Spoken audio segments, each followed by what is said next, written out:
Hey guys, I just want to talk about the new Prince of Persia game. Well, new. It's the 2008 Prince of Persia. And it's shockingly really good. Like, I like it more than all the other games, 1, 2, and 3.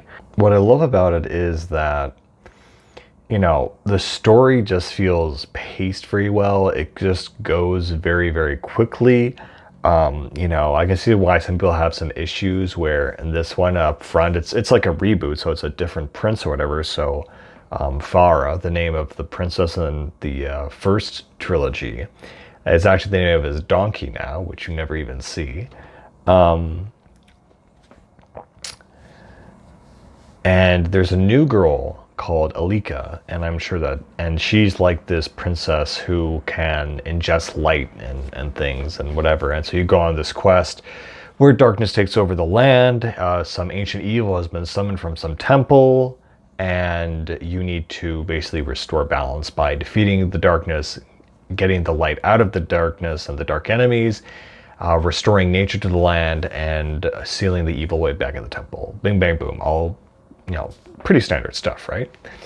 What really makes it stand out is it has a very distinct art style, and the way that the game actually looks is really, really interesting. It's very colorful, very dynamic, and really nice. But the other thing that I just have to say that this basically they play Shadow of the Colossus. This is like a Western version of Shadow of the Colossus in reverse. And you don't really notice it till the very end, because there's this whole thing where it turns out, spoilers, that the Princess Alika was actually dead at one point. And it's only through her father making a deal with the evil entity, Ahriman, that he was able to resurrect her. And by dousing the light within the temple and releasing the darkness, it allowed her to come back to life and gave her an artificial life made out of light, the light that was being used to sustain the land. And so it plays with it a little bit. In Shadow of the Colossus, you are essentially going you're going on a quest where you need to revive your dead girlfriend, basically, or wife or whatever. When you kill the colossi, it's like a darkness or a shadow goes inside of you until eventually by the end of the game, you become this entity where you act as the vessel that holds in the darkness. Well, it's the opposite in this one, where Alika is a vessel that holds the light. And so by destroying the darkness, you release the light within and she absorbs it. So there's all these little different playing things with, the resurrection and the female companion and the dark and the light aspects of it. Aside from that, the gameplay is just very smooth. I mean, they've been making this game or this type of game for a while. And so I thought it was like 2013, but it's only 2008. But, when you jump from platform to platform, like in the previous games, it would drive me absolutely nuts. Two things actually, in terms of just strict gameplay, is that I would try to jump in a direction and the character, the prince, for whatever reason, would jump in a completely different direction, or he would do something I completely did not expect and did not want. That was one issue. And the second issue is, in the previous games, is that I could just never tell sometimes if a ledge was far enough away. Like no other game I've had the real issue with depth perception, but in Prince of Persia, it's like, oh, this platform, of course you can jump to that, obviously. And in other cases, like, no, of course you can't jump to that. That's just too far away. And like sometimes you just can't tell. And you only find out through trial and error, and you have to get killed and watch the cutscene. That's the other thing they changed in this game, where, I mean, it's a good and a bad thing. I think it's mostly a good thing, a good change, where you can't actually die. You can't actually get a game over, because every time you fall, Alika does the time stop magic and grabs you and revives you, basically. And it, I guess it's kind of nice because it doesn't give you a game over screen, but it also feels like there's never really any real threat, you know, besides the fact like there's one achievement where if she saves you over 100 times in a single playthrough, you don't get an achievement. If you get under 100, then you get like this special achievement called Be Gentle with Her. So both of those issues, the distance and the jump aiming, for lack of a better word, are pretty much fixed in this game. I only had like a few instances where the prince jumped to a place I just did not absolutely intend at all, but that happened like maybe twice in the total of like 1,000 jumps I did over the course of that playthrough. So that's fixed. And the way that they fix the distance thing is actually with a cool new mechanic where the prince will jump, and suddenly if it's too far, suddenly the screen will go black and white. And they have a new mechanic where you press triangle within a very tight time frame, mind you. Alika will come and she'll give you a double jump. She'll like take you and she'll grab you and throw you for like the small distance. And it's really fun chaining together combos of jumping across chasms and canyons and wall runnings and using Alika and guessing what the combo is going to be and then nailing it on the first try feels really good. Again, better than all the other ones. Like the gameplay here is better and the story is better than all the previous Prince of Persia games. So I mean, I've never really heard anything good or bad about this game, except that like just mediocre, whatever, that people don't really like it. Fans of the old series, because I guess I can see because it's very different. Also, the combat has become a lot more streamlined. It's no longer multiple enemies; it's just one-on-one, and it's kind of like they have their guard up, and if you hit them with a certain combo, you can do these crazy attacks where you throw your sword at them and then you grab them, throw them up in the air, then you jump up and then you grab Alika and she kicks them, and you have all these really cool looking combos. Like it's really cool. Like I love it. How you're just like floating, like flying through the air unrealistically. It's really cool.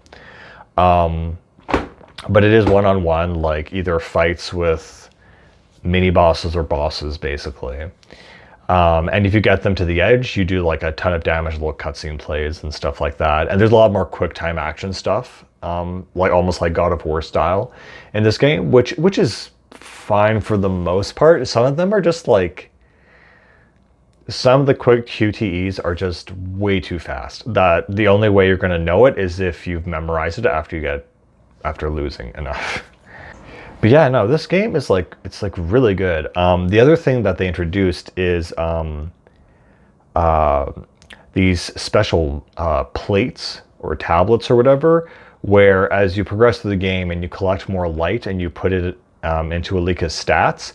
I mean, it kind of sucks. It's the only upgrade in the game, but what it does is it activates the special plates or panels basically, where if you run on them, it'll activate a little mini game kind of, where for example if you run on a red plate and you press triangle for any of the plates, it'll basically send you flying off in a direction. And I just remember seeing that in the E3 trailer and being like, oh, that's so cool, when like the prince and Alika are just like flying through the air. Like it just looks cool. It just looks awesome.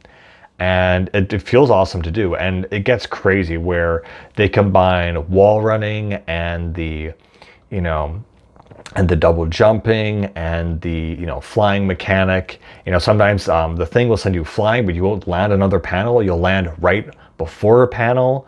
And sometimes there will be these little ring things which you have to press circle on in order to like continue wall running to like get to the next thing.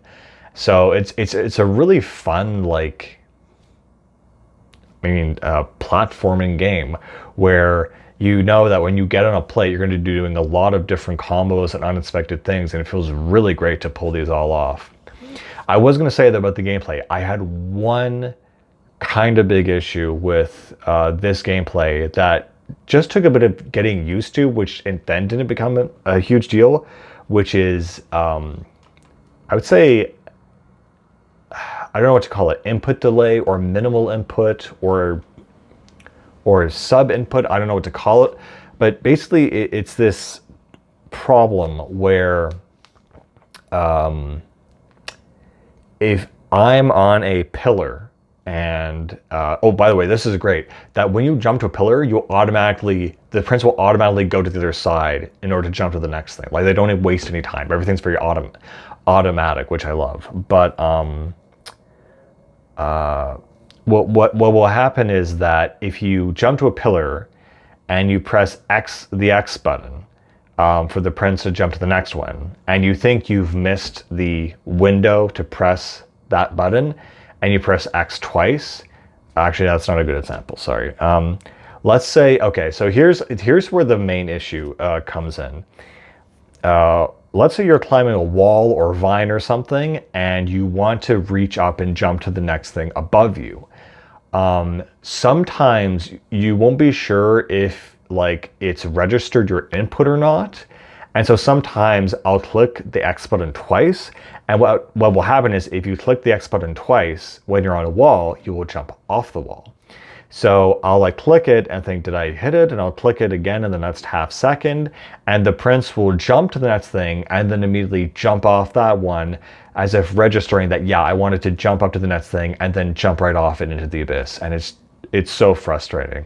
And again, it's a cool and possibly frustrating mechanic that when you do fall off and Alika grabs you, you revert back to the last flat platform you were standing on. So if you were like 20 vines into something and you fell off, you're going all the way back to like the beginning of the flat platform you started off at, which is kind of a neat mechanic that you just learn intuitively. But like once you understand not to be like rapidly mashing buttons, and you just kind of methodically take, one thing at a time, it actually gets into a very nice groove state. And I actually do kind of like it very much, because you just know, I just have to press this once in the time window that I'm used to. And of course, if you don't play the game for a while, you don't forget that time window. So it's best to like, I guess, once you play it for like a little bit, then it's best to just play it all in one go, which is how I play games anyway. So, but yeah, you'll have this combination of, jumping from pillar to pillar. It happens a lot on turning, actually. The misinput where I'll have to turn right, and then I won't be sure. Like, I swear to God, sometimes these animations like will take forever to start, in game time, at least relatively, where I'll click the right and I can't tell if it got it or not, and so I'll click it again, and so the prince moves and then he moves again, and I'm like, oh my God. But again, that was just something to kind of get used to, not a huge complaint. And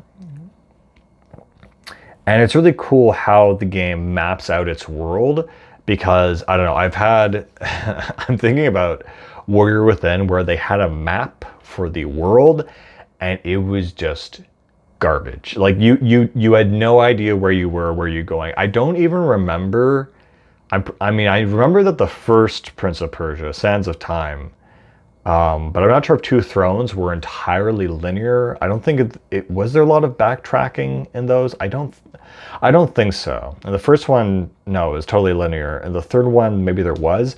The second one, though, was more like an open world or hub world. You could go places, and the map was just like the worst thing ever. Because what the map was, it was basically like, I should show it somewhere, but it was like a JPEG or like literally concept art that someone had take a glowing figure and like just put it, yeah, you're roughly in this area. There's not even lines. There's not even divisions. There's not even, there's not even like directions for where to go. It's the worst map I've ever seen in a video game, period. So, but this one, this map is super well laid out, and the world is very intuitive to understand.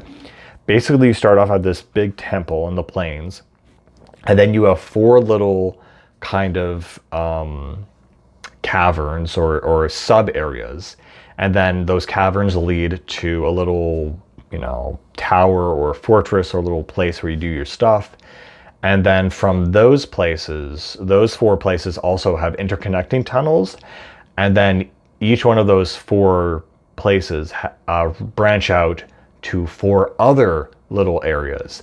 And it's very, I don't know, intuitive that, oh yeah, in order to get to there, I have to go through here.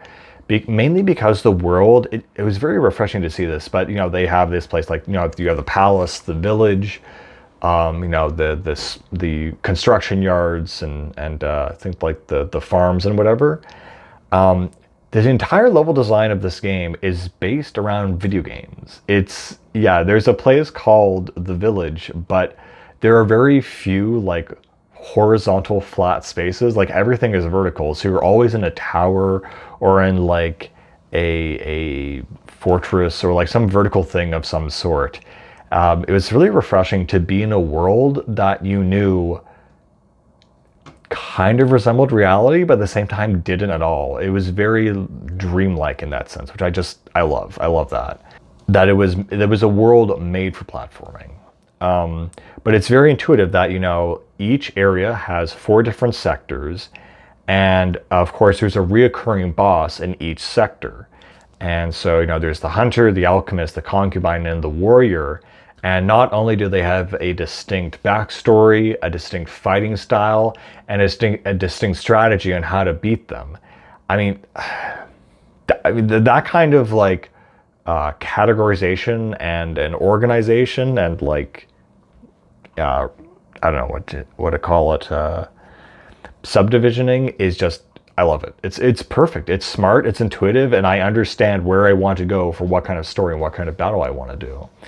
The other cool thing is the way they gatekeep each area is that through the powers. So the panels that I talked about earlier.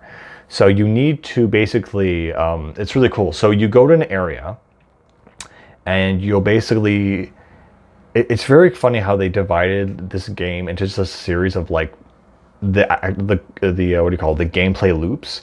You know, you have a series of platforming and then a series of combat. And so, and then also a series of like puzzles usually. I think there's not a lot of puzzles in this one, but it's mostly platforming. So for example, you go to an area and you'll need to like scale usually a tower, and you'll need to figure out the trick on how to get up there. Maybe there's a climbing thing on the outside. Maybe there's an interior ring thing where you have to go run through a bunch of rings. Maybe you have to run around the whole thing. But each place has a very designated path, and it's just how well can you do that path the first time or whatever, and like save so you don't waste time. Actually, there are quite in the workshop. There are actually quite a few places where it is just puzzles up the whole thing.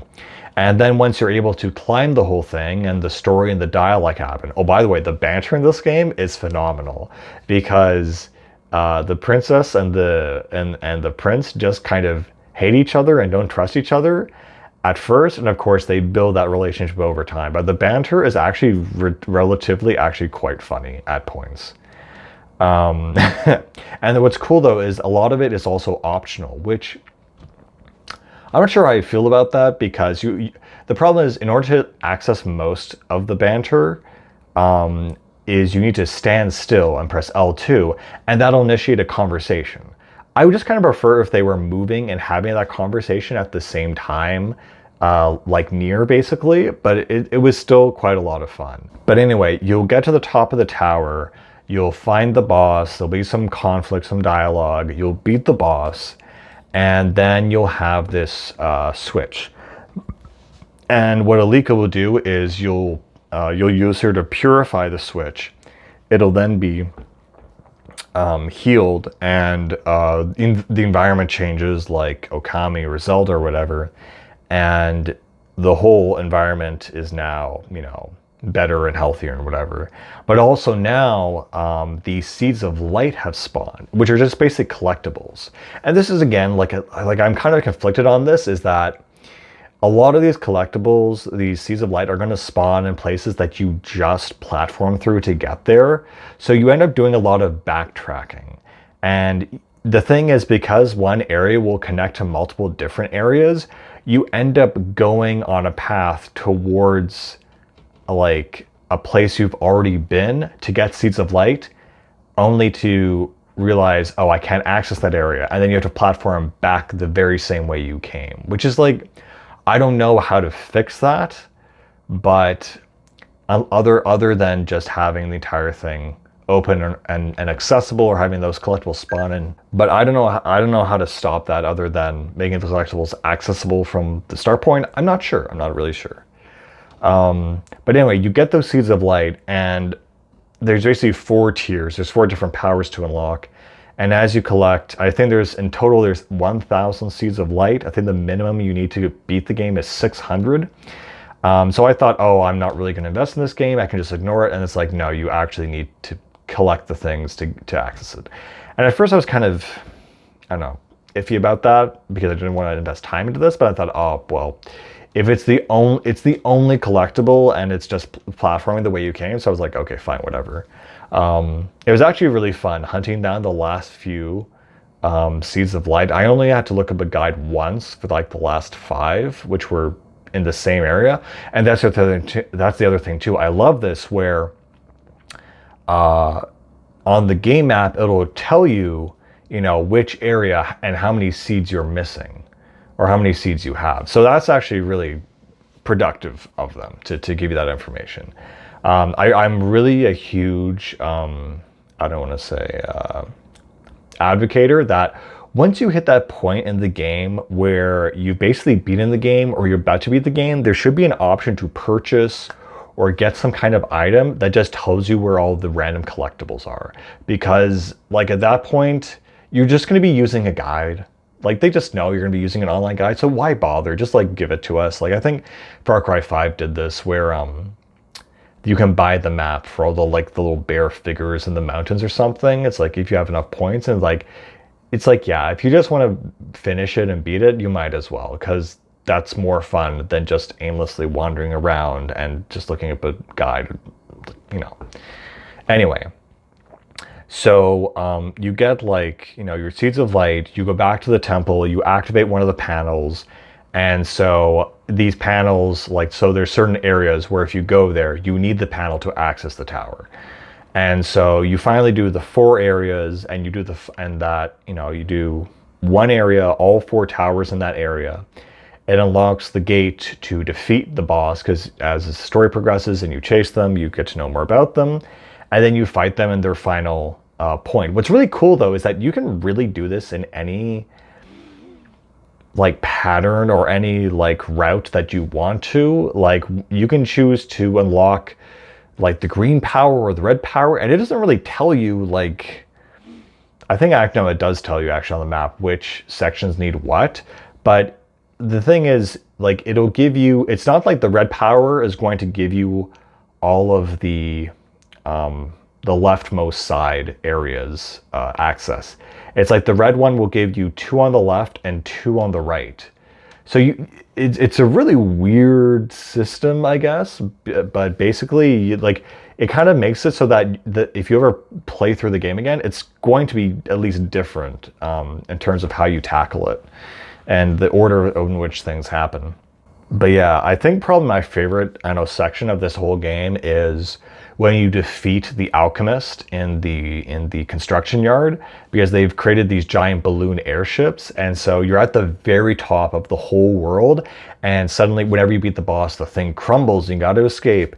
And so at the very top of the world, you have to jump across all these different balloons, and you're flying all over the place, and then there's panels that make you run across horizontally across these giant balloons, and everything's blowing up and crashing, and you're flying around through the airspace. Oh, it's so cool. It's so cool. And of course now your relationship builds with Alika, and by the end of the game you get more of her backstory as you defeat each boss. It's what actually happened.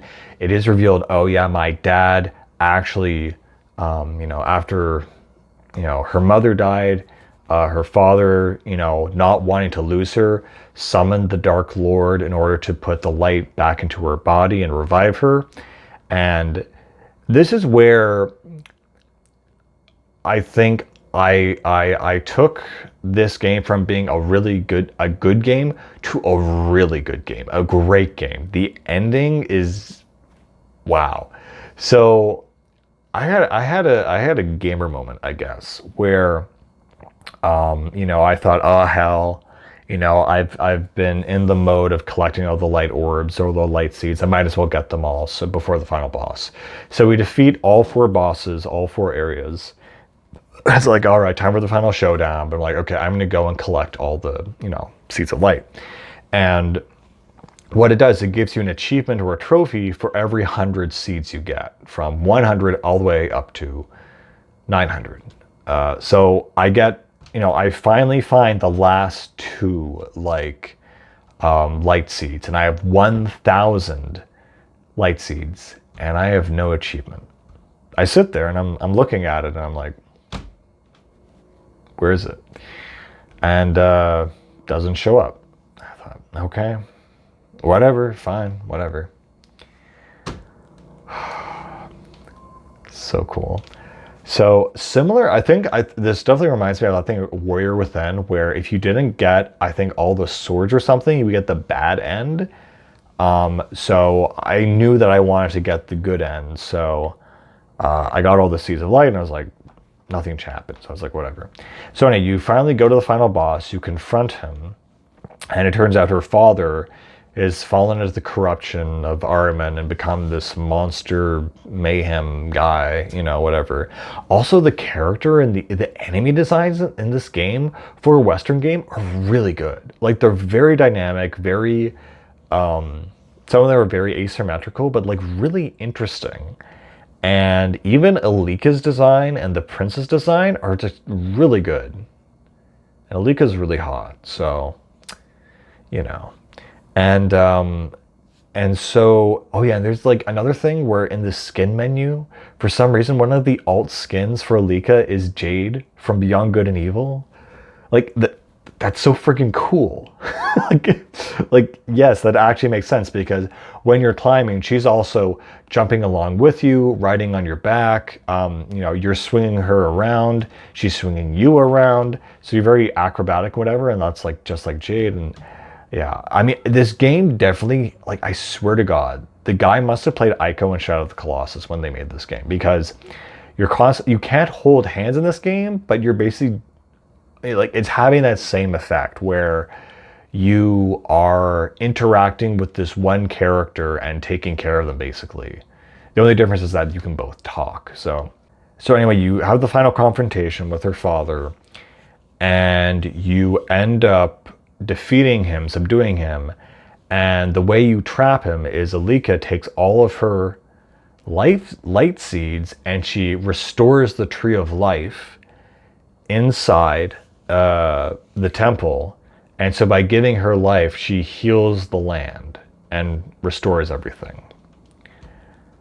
And then at the end of the game seems over, and you put her on this pedestal, this tomb, very much like Shadow of the Colossus.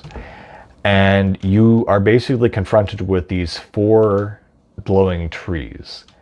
And you cut down each tree, and basically, it's a funny thing where over the course of the game, the prince has come to like Alika as much as her father, and in the sense that he'd rather damn the world and the kingdom and her kingdom than see her die. And so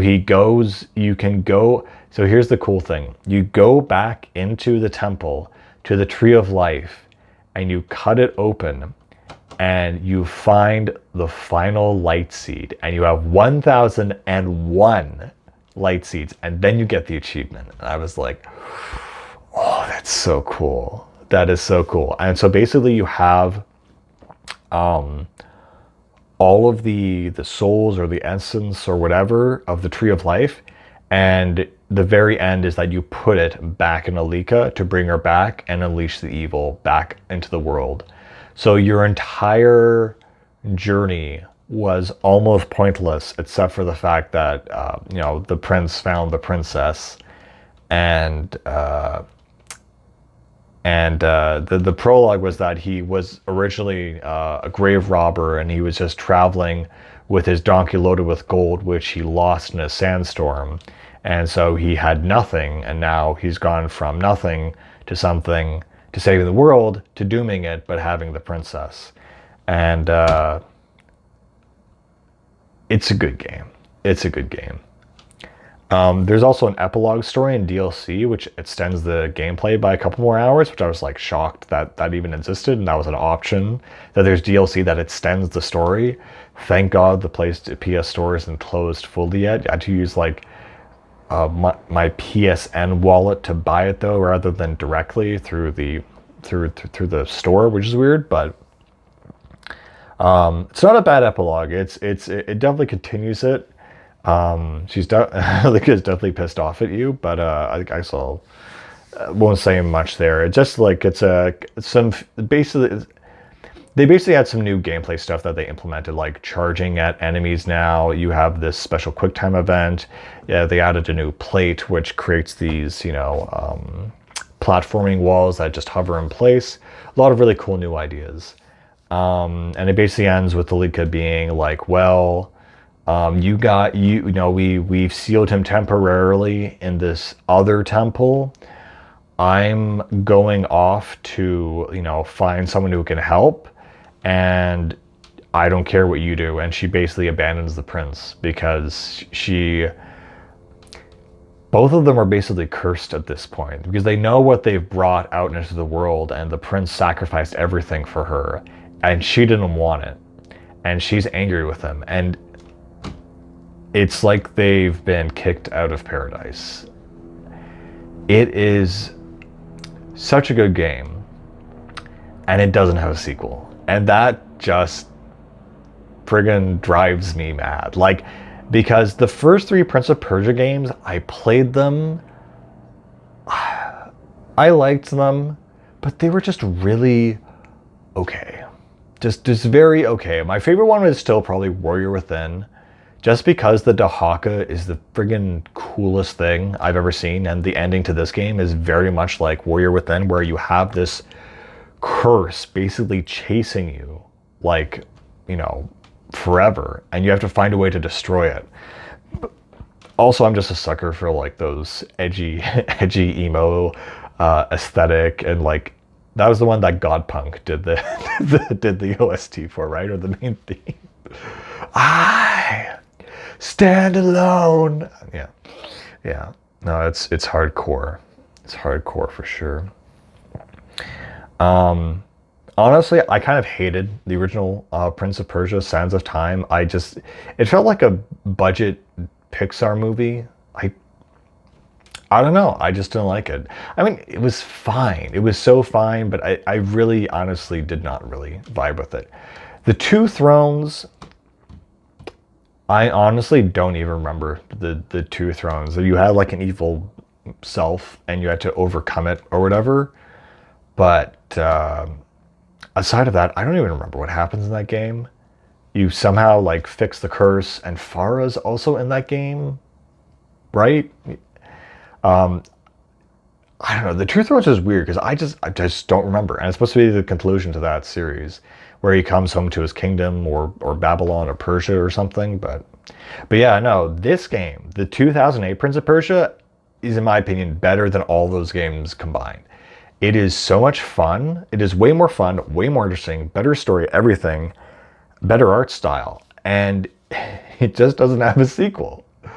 And it ends on basically a cliffhanger where they're being chased by this curse. And it's just like, ugh. But I am just so happy. I bought this as like a discount bargain bin. And I've just started not throwing away old games because, and I just try to like, oh, well, I'll demo this. It's cheap enough. I'll just bring it home, pop it in, see what they did with it. And it turns out to be one of like my favorite games. Like probably my top 50. I'm just shocked, and I just wanted to share that with you guys, that this game is legitimately good. And if Ubisoft ever decides to make a sequel, and I don't know if they will, because they have the Assassin's Creed cow just pumping one out year after year.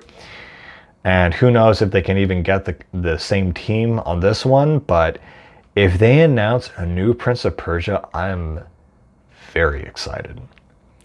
And the only other Prince of Persia, I guess, that is worth mentioning is the remake by the Indian team.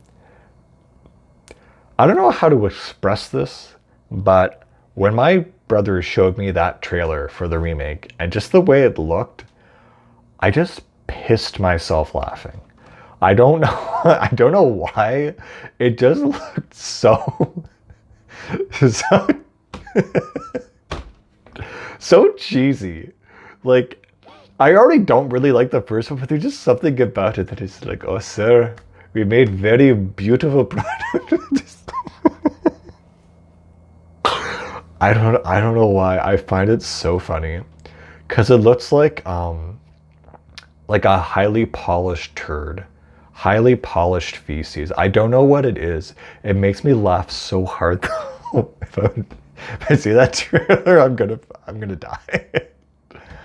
But yeah, no, that is a most recent and most bleak rendition of this game series. But I'm so excited to see where this Dead franchise goes, basically. I'm so excited to see if they made a sequel to that specific 2008 game. That would be really cool. Like, and the redesign of the prince and his attitude, like, they made him, I would say, iconic in this one. They made him, I would say, you know, if someone is really developed as a character,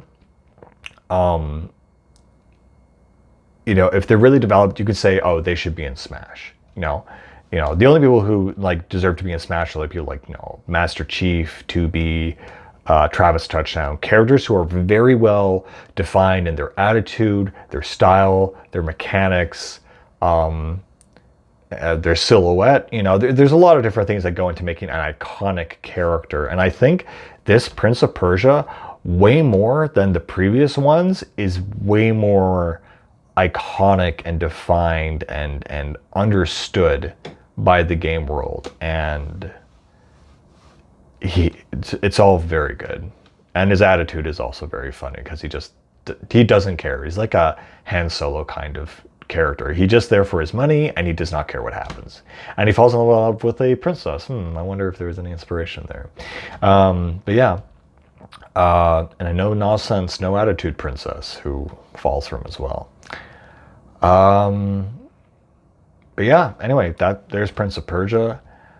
I would really heavily recommend checking it out. Maybe there's a digital download somewhere. Maybe you have a disc lying around. Look at the discount bin. 2008 though, maybe because every awesome game was coming out in like 2006 to 2008, or really up until 2010. Like the 2000s were wild. Maybe because this was, compared to the games at the time, not as good. It's kind of like, it's okay. Maybe that's why it got swept under the rug. But otherwise, it is a fantastic game. Fantastic. I mean, it's not without its flaws. You know, it is, at the end of the day, just platforming and very streamlined, you know, combat combos. But it does it very beautifully, and it's very fun. I did not expect to enjoy this. I expected this to be like a 10-minute gameplay thing, be like, oh yeah, okay, they screwed it up, see ya. But it's been an unexpected hidden gem for me. I would say that 2008 Prince of Persia is a hidden gem. It's good. Anyway, that's it. That's all I can say. Go play it. Bye-bye.